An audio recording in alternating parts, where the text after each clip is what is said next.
Good morning. Today is day 77, the eternal mind.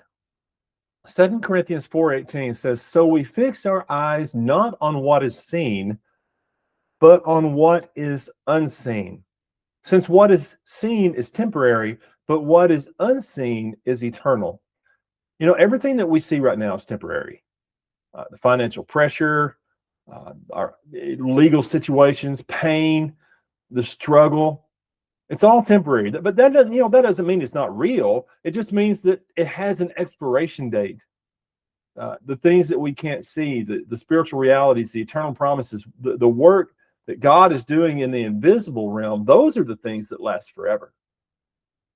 And the mind of Christ thinks with eternity in view. It doesn't dismiss the present, but it doesn't let the present have the final word.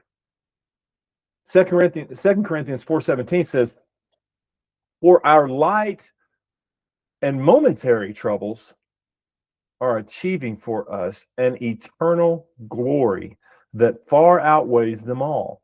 Paul called his troubles light and momentary. And this is a man who was beaten, shipwrecked, he was stoned, he was imprisoned. He didn't minimize the pain, he was measuring it against something that was far bigger. When we think in only in terms of today, those problems they're overwhelming. But when we think in terms of eternity, these same problems, they take on a different proportion. They're still real, they still hurt, but they're not the end of the story. They might be the middle of the book.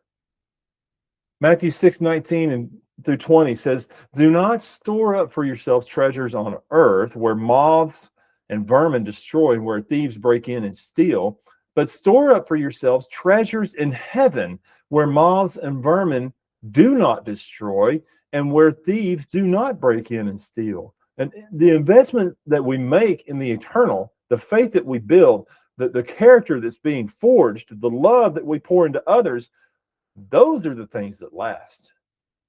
So are we making decisions today based on what's temporary or based on what's eternal? Be blessed by the best. We'll see you tomorrow.